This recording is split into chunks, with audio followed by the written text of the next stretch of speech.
Bom, graças a Deus, aqui é a nossa aula de filosofia da religião. Nós estamos falando sobre a fonte da autoridade da religião. Vimos que o profeta é a fonte primária da autoridade, porque ele é um eleito diretamente por Deus, incontestável, e se você mexer com um profeta, você comprou briga com o próprio Deus. Agora tem uma fonte que é uma fonte secundária, tá bem? Secundária, que são os escritos dos profetas, dos videntes. O profeta ele fala, mas nem todos os profetas eles escrevem, eles não sabem escrever, nem todos. Mas existem os escribas. Os escribas são secretários que estão próximos do profeta. O profeta dita e o escriba põe no papel. Não no papel, mas no papiro, no códice, sabe, no couro de animal, nas pedras. O escriba é aquele que está sempre ao lado do profeta e ele vai escrever. Mas existem os profetas que eles são chamados de agiógrafos no grego. O agiógrafo é aquele que sabe escrever. Existem profetas que sabem escrever e profetas que não sabem escrever. Alguns profetas que sabem escrever, mas ditam. E quando eles ditam, não é como está escrito aqui, linha por linha, tá? Linearmente. Ele vai ditando oráculos, são frases. Sabe o que é você ser um escriba de um profeta que está em êxtase? Ele está em êxtase, ele não está em consciência natural, ele está inspirado. O apóstolo Pedro fala: a profecia nunca foi produzida por vontade humana. Qual profecia? Das Escrituras. Aqui especificamente a profecia das Escrituras. A profecia nunca foi produzida por vontade humana, mas homens santos de Deus falaram inspirados. Teopneustos, Teopneustos.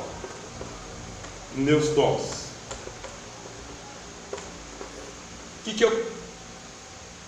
que significa essa palavra? Teopneustos.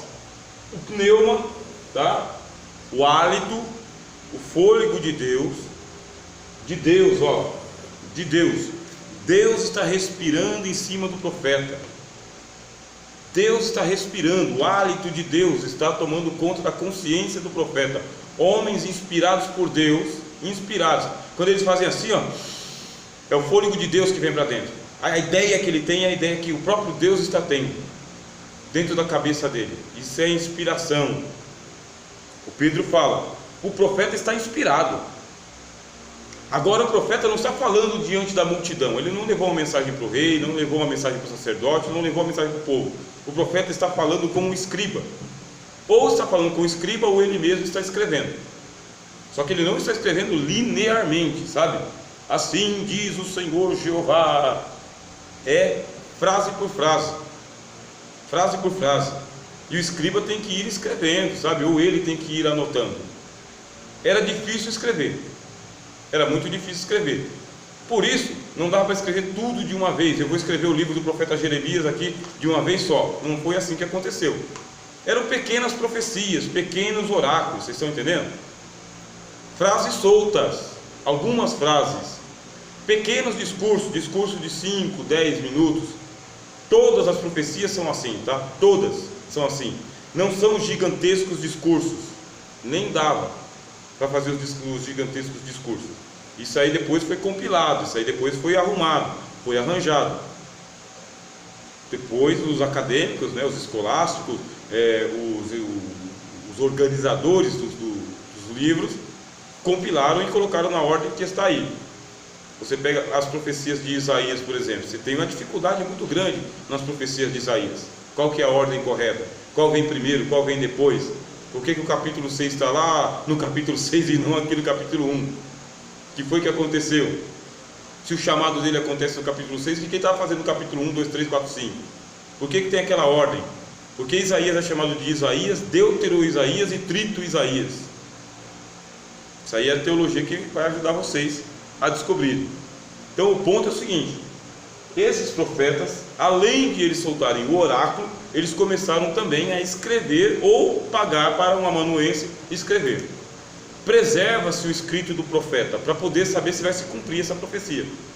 Às vezes o profeta tem que enviar a carta. ou enviar o escrito, e aí é guardado o escrito dele para saber se vai se cumprir ou não. Esses escritos vai se gerar em torno, tá, dos escritos dos profetas, vai se gerar a tradição dos escritos sagrados, no nosso caso da Bíblia, das Escrituras. Mas você pega, por exemplo, o livro dos mortos dos egípcios, é chamado o livro dos mortos, o livro. Mas os estudiosos, os egiptólogos, que inclusive o Washington está me devendo, né, passar aquela enciclopédia que ele tem para mim, né, para eu poder livrá-lo daquele anátema. Estou esperando, que lá não pode ficar na sua tenda, né? É muita coisa, cara. Então os egiptólogos vão dizer o seguinte: não existe o livro dos mortos, não tem o livro. O que acontece é que durante a vida,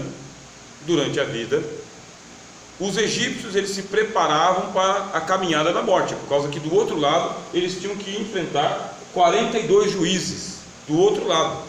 Quando o egípcio passava para o outro lado, ou ele ia para a luz, ou ele ia para as trevas.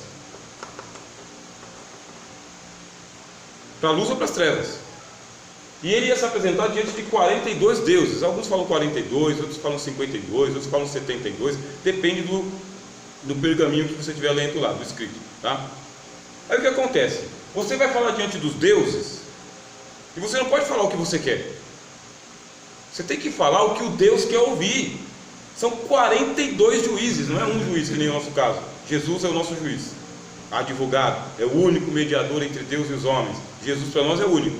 Os egípcios não. Para começar, os egípcios acreditavam que o homem tinha, alguns escritos falam que o homem tinha 5 almas, outros falam que ele tinha 2 almas, cada pessoa. São os escritos religiosos. Cada uma das suas almas tem que prestar conta para os 42 juízes. Não dá para você abrir a boca e falar o que você quer. Por isso, durante a vida, aprendia-se a fazer a reza que o Deus quer ouvir. Vai falar o que o Deus quer ouvir. Isso tem que estar escrito. Você não pode imaginar. Você não pode imaginar. Tem que ser o que está escrito, inspirado, tá? Os deuses ensinaram a reza. Os deuses ensinaram a palavra que eles querem ouvir.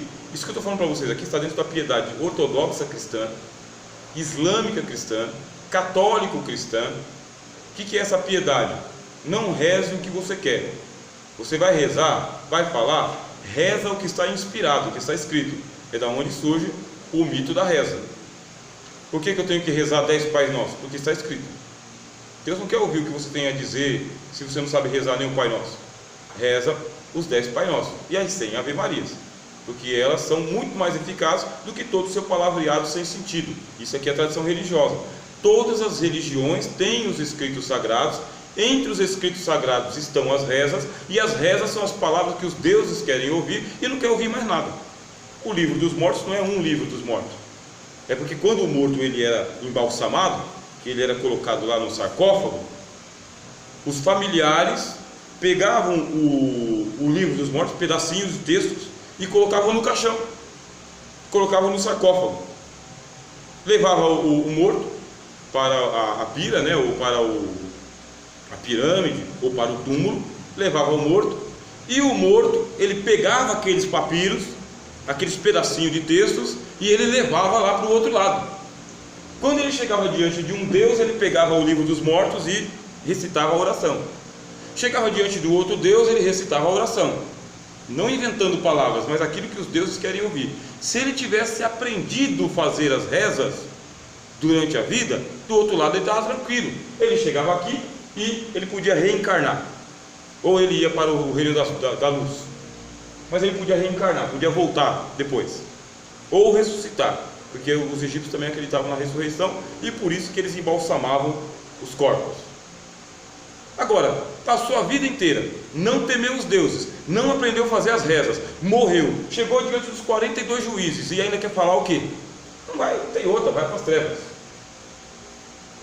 Você percebe então que os escritos sagrados eles vão ganhando autoridade. Percebeu onde que está a autoridade dos escritos sagrados? Eles são inspirados, ó.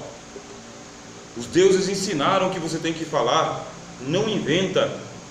Preserva o escrito sagrado, preserva. memoriza, como diz o profeta Moisés, atas na tábua do teu coração, no braço, põe na testa, fala dela andando pelo caminho, senta-se com seus filhos e faça eles memorizarem. Isso é para ser memorizado. E era tão importante os oráculos escritos, tá bem? Os escritos, que eles também não eram escritos em prosas, eles eram escritos em verso. Você pega os Vedas dos hindus, diz que tem mais de 10.000 versos.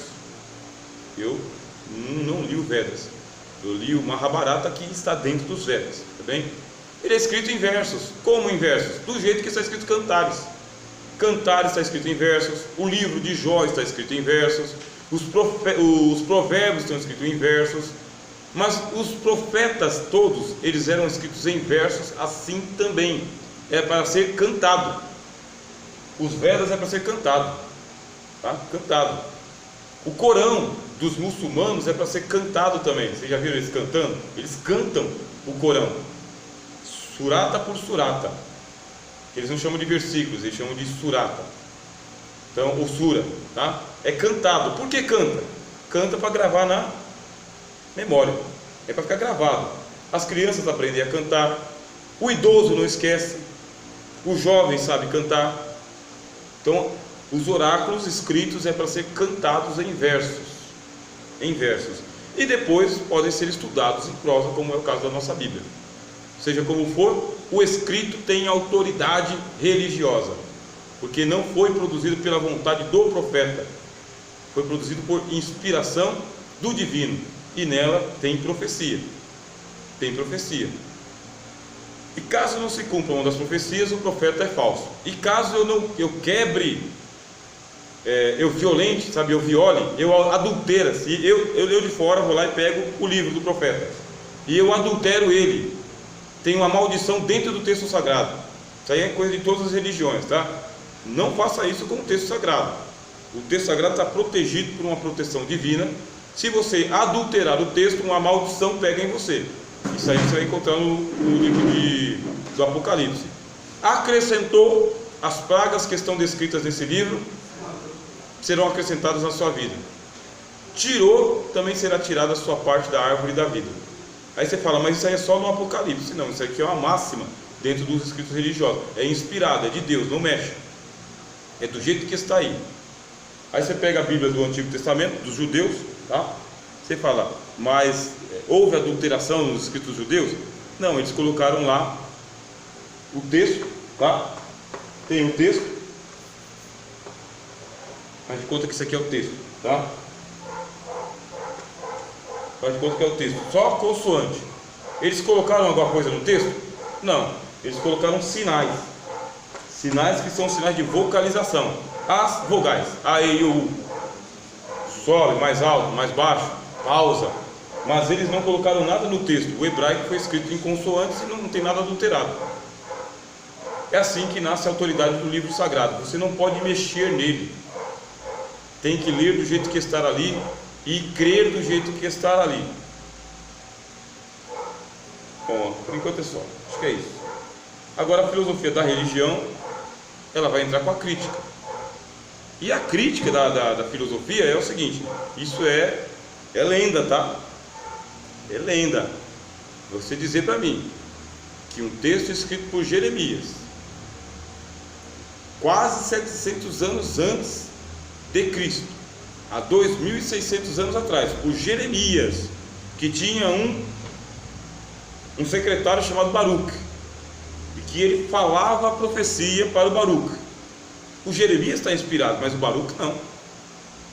Você fala para mim que o Baruque escreveu fidedignamente, letra por letra, do que está no livro do profeta Jeremias, sem tirar nem pôr. Baruque não interferiu. E que o que você tem aqui do profeta Jeremias é idêntico ao que o profeta falou, é exigir demais para a minha cabeça. O texto está modificado, o texto passou por correções, o texto passou por edições, o texto passou por arranjo. Já que ele falava profecia por profecia, qual saber qual que é a primeira e qual que é a segunda, qual que é a próxima, qual que é a última? Como saber que o capítulo 18 está no lugar certo e poderia estar lá no capítulo 25? Tem um arranjo. A filosofia vai fazer a crítica, e a crítica é justamente para que você consiga fazer a sua explicação. Como explicar a teoria da inspiração plenária e verbal da Bíblia e a crítica que vem da crítica textual, que eles chamam de alta crítica e baixa crítica. Você é o teólogo, você não é um teólogo? Você não se inscreveu no curso bacharel em teologia? Não ficou aí dizendo que o seu diploma está bacharel? Só me explica isso. Aí você fala, mas eu não aprendi isso no curso bacharel em teologia.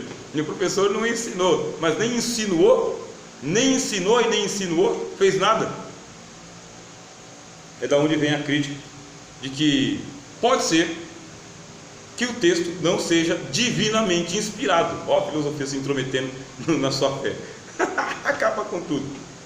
Provavelmente criou-se um romance. Não disfarça não, acho. Faz igual o José Mal, ó. Olha fixamente para o professor. Isso aí a psicologia diz que é fuga, para não olhar de frente, para não ver o drama que você está passando agora. Pode ser que um romance foi criado em torno da teoria da inspiração das escrituras, dos escritos. Um romance. É só romance. Quer dizer, não é real, não é verdade incontestável. O escrito não é divinamente inspirado. O escrito ele é humanamente inspirado. É a ideia do profeta, as palavras do profeta, com correções dos tradutores, dos editores, dos copiadores. É um arranjo. Você está levantando o texto sagrado acima do que ele realmente representa. Ele só tem autoridade sobre a comunidade porque a comunidade empresta essa autoridade ao livro. A comunidade acredita que a Bíblia é a palavra de Deus, inspirada pelo Espírito Santo, e recebe a palavra de Deus como palavra do próprio Deus falando. A comunidade é que empresta essa autoridade para as escrituras. Não é a escritura que tem autoridade por si mesma. Não é. O resultado disso aqui é uma mecânica humana, ou uma logística humana. Tanto é que você pega o cânon dos hebreus, é diferente do cânon protestante.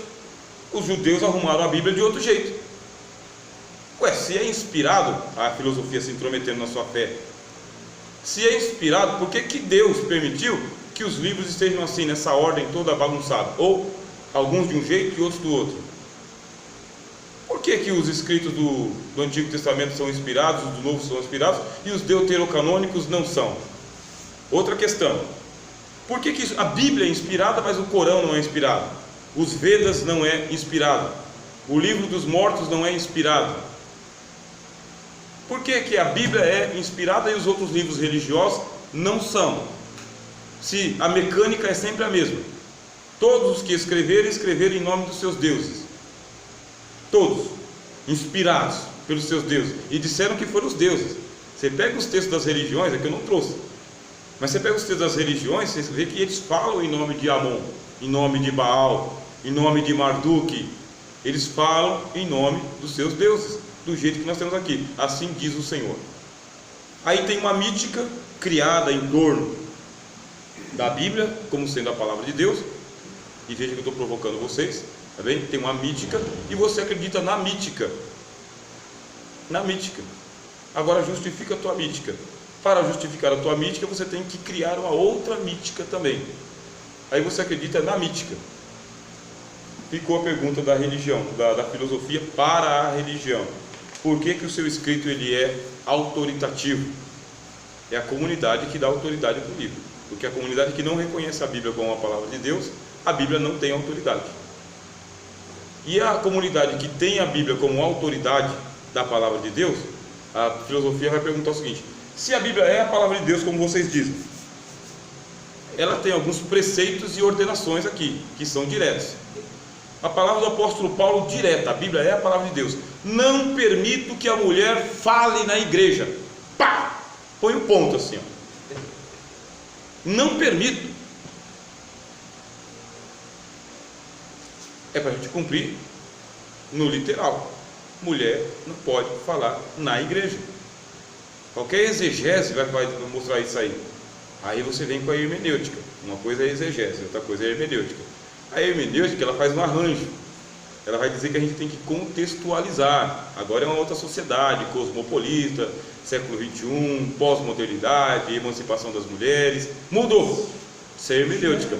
A exegese fala, não, a exegese vai dizer o seguinte, não, naquela comunidade, se o texto é autoritário, sabe, ou autoritativo, não é para a mulher falar na igreja, na comunidade.